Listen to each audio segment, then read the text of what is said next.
राम राम दोस्तों, मैं सिया आप सभी का स्वागत करती हूँ हमारे चैनल हरे राम में। आज मैं आप सभी के सामने प्रस्तुत करने जा रही हूँ गीता का अध्याय 4, जिसमें श्री कृष्ण ज्ञान, कर्म, संन्यास योग के बारे में कहेंगे। तो इसी के साथ श्री कृष्ण भगवान का नाम लेते हुए हम शुरू करते हैं अध्याय 4। तो बोलिए मेरे साथ, जय श्री कृष्णा। श्री कृष्ण भगवान बोले, मैंने इस अविनाशी योग को सूर्य से कहा था। फिर सूर्य ने अपने पुत्र वैवस्वत मनु से कहा और मनु ने अपने पुत्र राजा इक्ष्वाकु को बताया। हे परंतप अर्जुन, इस तरह परंपरा से प्राप्त इस कर्म योग को राजर्षियों ने जाना, लेकिन उसके बाद समय बीत जाने के कारण वह योग इस मनुष्य लोक में समाप्त हो गया।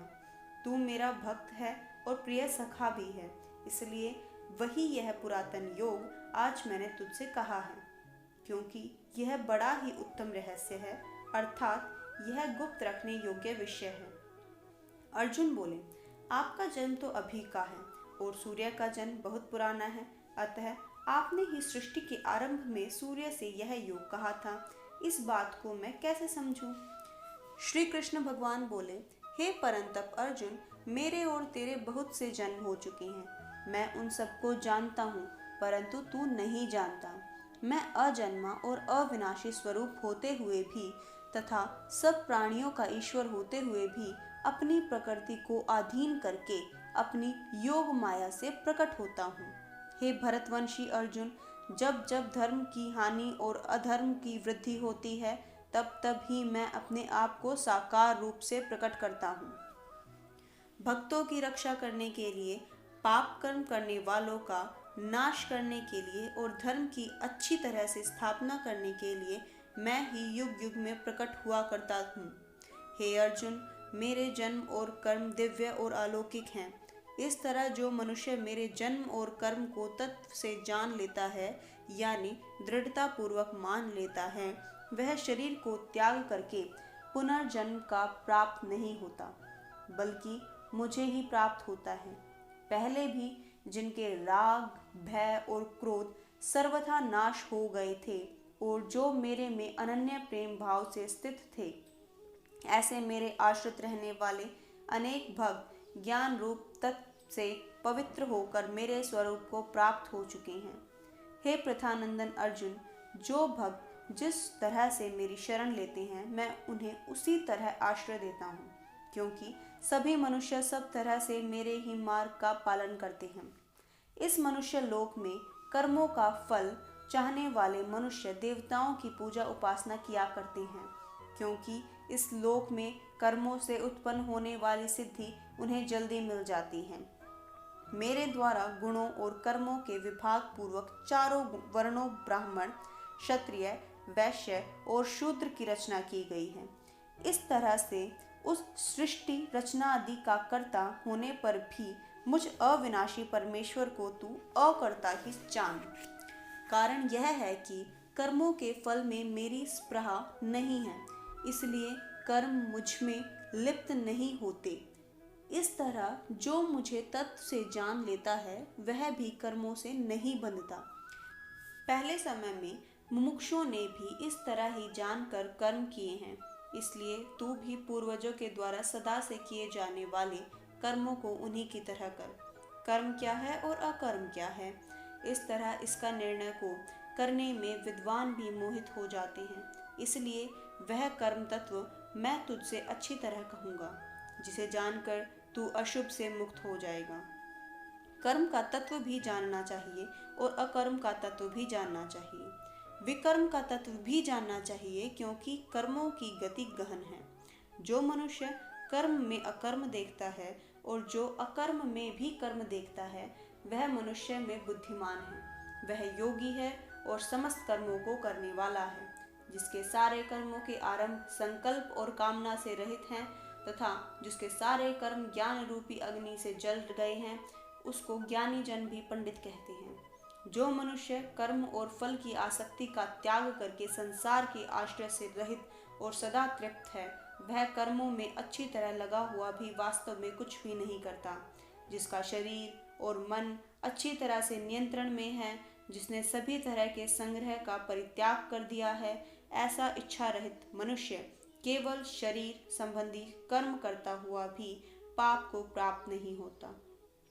जो फल की इच्छा के बिना अपने आप जो कुछ मिल जाए उसमें सदैव संतुष्ट रहता है और ईर्ष्या रहित, द्वंद्व रहित, सिद्धि और असिद्धि में सम रहता है, ऐसा कर्म योगी कर्म करते हुए भी उनसे नहीं बनता।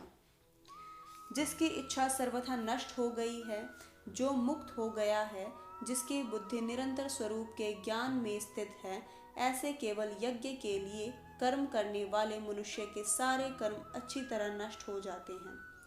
जिस यज्ञ में अर्पण यानी सत्रुआ पात्र भी ब्रह्म है, हल पदार्थ यानी तिल, जौ, घी आदि भी ब्रह्म है और ब्रह्म रूप कर्ता के द्वारा ब्रह्म रूप अग्नि में आहुति देने रूप क्रिया भी ब्रह्म है, ऐसे यज्ञ करने वाले की ब्रह्म वर्ग में ही कर्म समाधि हो गई है, उसके द्वारा प्राप्त करने योग्य फल भी ब्रह्म ही है। अन्य योगी लोग देवताओं के यज्ञ का ही अच्छी तरह अनुष्ठान करते हैं और अन्य योगी लोग ब्रह्म रूप अग्नि में यज्ञ के द्वारा ही जीवात्मा रूप यज्ञ का हवन करते हैं। अन्य योगी लोग श्रोत आदि समस्त इंद्रियों को संयम रूप अग्नि में हवन किया करते हैं और दूसरे योगी लोग शब्द आदि समस्त विषयों को इंद्रिय रूप अग्नि में हवन किया करते हैं। अन्य योगी लोग समस्त इंद्रियों की क्रियाओं को और प्राणों की समस्त क्रियाओं को ज्ञान से प्रकाशित आत्म संयम रूप अग्नि में हवन किया करते हैं। दूसरे कितने ही तीक्ष्ण व्रत करने वाले प्रयत्नशील साधक द्रव्य संबंधी यज्ञ करने वाले हैं और कितने ही तपो यज्ञ करने वाले हैं और कितने ही योग रूप यज्ञ करने वाले हैं तथा कितने ही स्वाध्याय रूप ज्ञान यज्ञ करने वाले हैं। दूसरे कितने ही लोग प्राणायाम के द्वारा अपान वायु में प्राण वायु का हवन करते हैं, वैसे ही योगी लोग प्राण वायु में अपान वायु का हवन करते हैं तथा अन्य कितने ही नियमित आहार करने वाले प्राणों का प्राणों में हवन किया करते हैं। ये सभी साधक यज्ञ द्वारा पापों का नाश करने वाले और यज्ञों को जानने वाले हैं। हे कुरुवंशियों में श्रेष्ठ अर्जुन, यज्ञ से बचे हुए अमृत का अनुभव करने वाले सनातन पर ब्रह्म परमात्मा को प्राप्त होते हैं। यज्ञ न करने वाले मनुष्य के लिए यह मनुष्य लोक भी सुख देने वाला नहीं है, फिर परलोक तो कैसे ही सुख दे सकता है। इस तरह और भी बहुत तरह के यज्ञ वेद की वाणी में विस्तार से कहे गए हैं। उन सब यज्ञ को तू कर्म जान। इस तरह जानकर यज्ञ करने वाले से तू कर्म बंधन से सर्वथा मुक्त हो जाएगा। हे परंतप अर्जुन, द्रव्य में यज्ञ से ज्ञान यज्ञ अत्यंत श्रेष्ठ है। सारे कर्म और पदार्थ ज्ञान में लीन हो जाते हैं। उस तत्व ज्ञान को तू तत्वदर्शी ज्ञानी महापुरुषों के पास जाकर समझ। उनको साष्टांग दंडवत प्रणाम करने से, उनकी सेवा करने से और सरलता पूर्वक प्रश्न करने से तत्वदर्शी ज्ञानी महापुरुष तुझे उस तत्व ज्ञान का उपदेश करेंगे। जिस तत्व ज्ञान का अनुभव करने के बाद तू फिर इस तरह से मोह को प्राप्त नहीं होगा।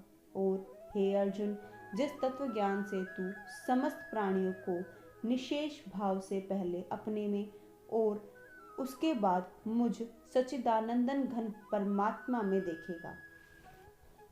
यदि तू अन्य सब पापियों से भी अधिक पापी है तो भी तू ज्ञान रूपी नौका के द्वारा निसंदेह सारे पाप रूपी समुद्र से अच्छी तरह तर जाएगा।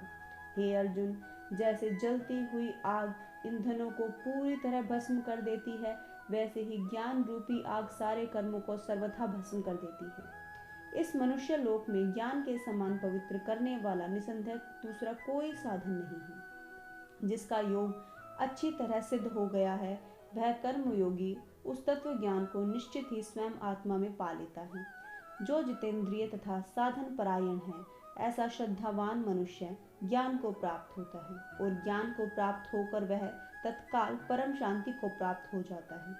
विवेकहीन और श्रद्धा रहित संशय युक्त मनुष्य का पतन हो जाता है। ऐसे संशय युक्त मनुष्य के लिए न तो यह लोक हितकारक है, न परलोक हितकारक है और न ही सुख है। हे धनंजय, योग के द्वारा जिसका सारे कर्मों से संबंध समाप्त हो गया है और विवेक ज्ञान के द्वारा जिसके सारे संशयों का नाश हो गया है, ऐसे स्वरूप परायण मनुष्य को कर्म नहीं बांधते। इसलिए हे भरतवंशी अर्जुन, हृदय में स्थित इस अज्ञान से पैदा हुए अपने संशय को ज्ञान रूप तलवार द्वारा छेदन करके योग समता में स्थिर हो जा और युद्ध के लिए खड़ा हो जा। तो इसी के साथ हमारा चतुर्थ अध्याय समाप्त होता है। आशा करती हूँ आप सभी को ये अच्छा लगा होगा। अब दीजिए मुझे इजाज़त, चलने का समय हुआ। तो मिलते हैं अगले एपिसोड में एक नए अध्याय के साथ। तब तक के लिए आप सभी को मेरी राम राम।